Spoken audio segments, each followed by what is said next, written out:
Friends, we're doing the last question of the chapter 5, question number 5 from 7.3. Right, the question says, ivermectin has been used to treat COVID-19. The following data represents the recovery time in days for a random sample of 30 patients. Okay, 30 patients here is key. Because it's 30, we can assume a normal distribution using ivermectin. So here's the 30 values, right? People who did not take the drugs are known to have an average recovery time of mu equal to 12.5 days. Does the data indicate that the mean recovery time is different from 12.5? Right, before I do anything else, I'm just going to go ahead and do what I need. I'm going to end up needing to do, which is put all these values. I know it's a little bit of trouble, but putting all these values into the stat function, edit, right? Stat edit. And then just conduct my one variable statistics on it. All right, so let me just take a little time to enter these guys in. Sorry for those of you who are watching this blank, unmoving screen. It's going to be a little boring for a little bit. Okay, I just finished the first row.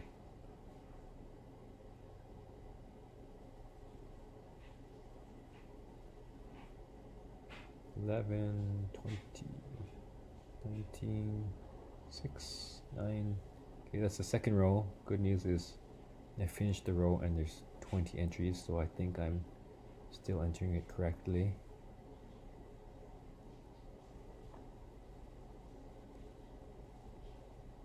And 13. Okay, there it is. So that's all the values. I think I ended it. I'm going to double check real quick. 11, 21, 10, 7, 32, 23, 22, 6, 16, 7. Okay. And 10, 5, 34, 32, 25, 11, 20, 19, 6, 9. That looks right. 22, 8, 17, 35, 6, 13, 9, 6, 10, and 13. Sweet. Looks right. All right, so I'm going to go to stat calc, one variable stats, and enter. It looks like my mean. Oops. Caps lock was on. What the? Dang it. Okay, caps lock is on. Now it's off. X bar is equal to 15.5. Wow.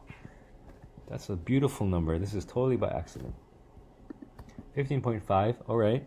And we have a standard deviation. Less beautiful. S is equal to 9.2167. All right, that's enough. That's enough digits. This is the sample standard deviation, right? So I want to use S, not sigma, because I don't know sigma. Okay, what else do I want to know? Let's start working out the question. Let's start preparing ourselves with the things that we know. So we know that N is equal to 30, right? Which also means that degrees of freedom is equal to 29. I know that alpha is equal to, let's put alpha at the top again.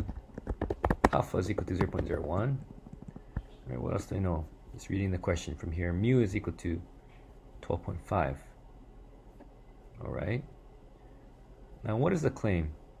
The claim is, does the data indicate the mean is different?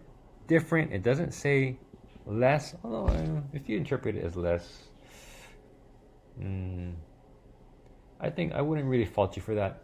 But the question says different. So maybe it's possible that reversely the drug is actually causing a greater than normal, right? So I just want to know if it's different or not. Let's just stick with their wording.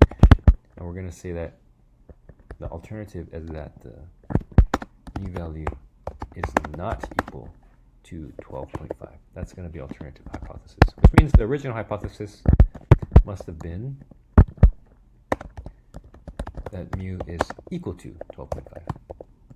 Right, not equal as an alternative hypothesis. What that means is that we're using a two-tailed test. Right? And which one is the claim? This is also the claim. 12 not equal is the claim. Yeah. We're trying to test if it's not equal or not. All right.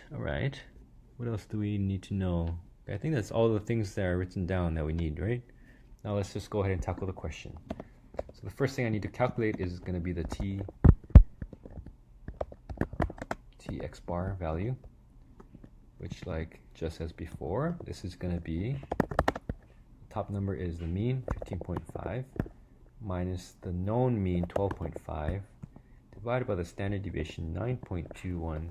67 divided by the square root of our sample size 30. Let's see what this gives us. 15.5 minus 12.5, which is equal to 3 exactly. Wow, I didn't plan this. This is beautiful. Okay, divided by 9.2167 divided by the square root of 30. All right. That is equal to 1.7828. Okay. So from here, we're going to use the t-distribution. Since we don't know the overall standard distribution, we're using here a two-tailed test, yeah, because our h alternative is not equal. So that means we're going to have the p-value is going to be equal to 2 times t-CDF of on the left. Okay, this value you see is a positive value, right? So if you think about your normal distribution curve, this would be over here on the right. I'm going to check the tail on the right and the tail on the left. So this is 1.7828 comma 10,000, and then the degrees of freedom, which is 29. Let's see what that gives me. So second vars using the TCDF, the lower bound is 1.7828 to 10,000 to 29 degrees of freedom. Hit enter, don't forget to multiply by 2, and I get 0.085. Alright, so that's pretty large value compared to our alpha value. This is much bigger than 0.01. Yeah. Alright, so bigger means that I fail to reject, right? Fail to reject H naught.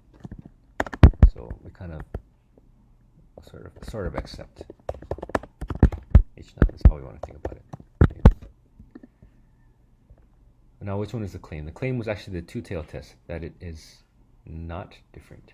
Not different. So fail to reject, meaning we accept H naught.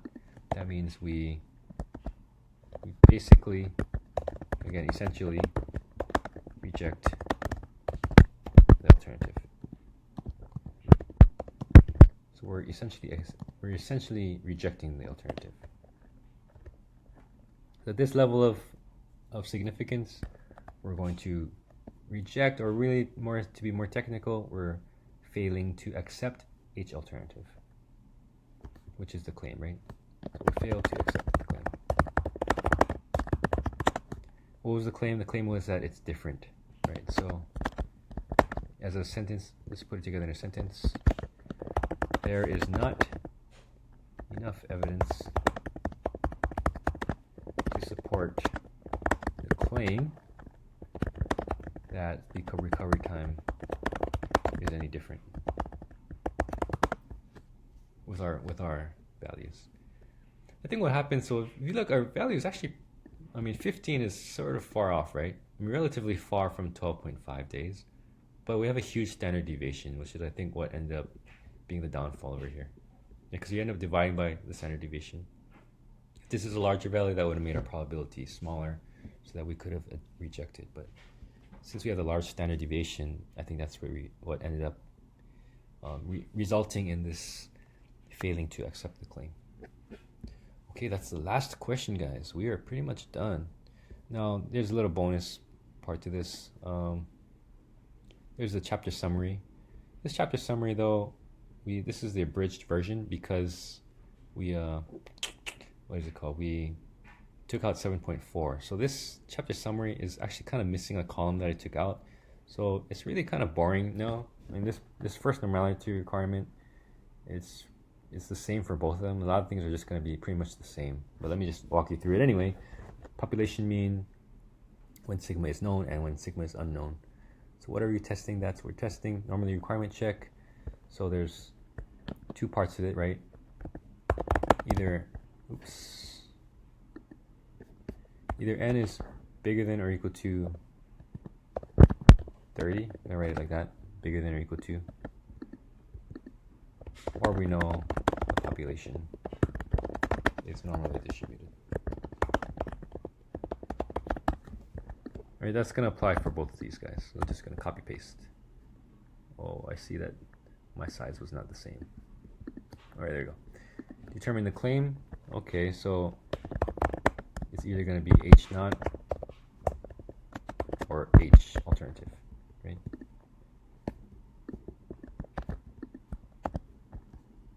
All right, next step in the process, determine the null hypothesis, the alternative hypothesis, and the type of test. So H naught, just remember, contains equality, and H alternative is the complement of that, of H naught. Okay, so that's the same for both. And the type of test. So type of test, type of test follows from looking at H alternative, right? If it's less than or equal to the alternative, then it's left. And if it's greater than or equal to, it's the right. And if it's not equal, then it's both double-tailed, two-tailed. Okay, find a standard deviation and standardized test statistic. Now the standard deviation, for if we know it's typically already given to us, that's sigma. I should input the sigma symbol here. So it's sigma for if I know, and it's probably going to be given to you. And in the other case, it's going to be just S, just a regular S. If we're given a list, then you calculate it. If we're given a list of values. Otherwise, it will be given to us, right? The standardized test statistic, this is the t-score, or I'm sorry, the z-score, z sub x bar in this case. I should type that out again. This is z sub x bar. And in this case, it would just be t sub x bar. I'll let you guys input the formulas for those on your own, because those are just in the previous page, right? And it's going to take me a while to type it on this stinking Word document.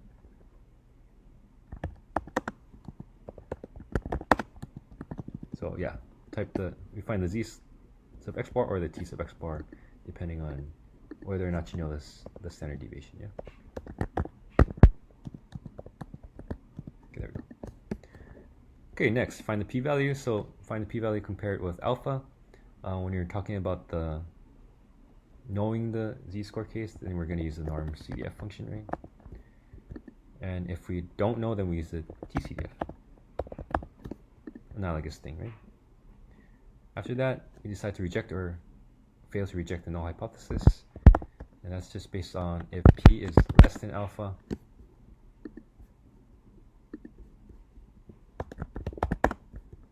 then we reject H naught. And if p is, okay, so technically speaking, actually less than or equal to, but it's very, very unlikely that you're going to be exactly equal. That's super unlikely. If it's less than or equal to, then you still reject though. Okay, and p is greater than or equal to, I'm sorry, greater than alpha, then we fail to reject. So if p is greater than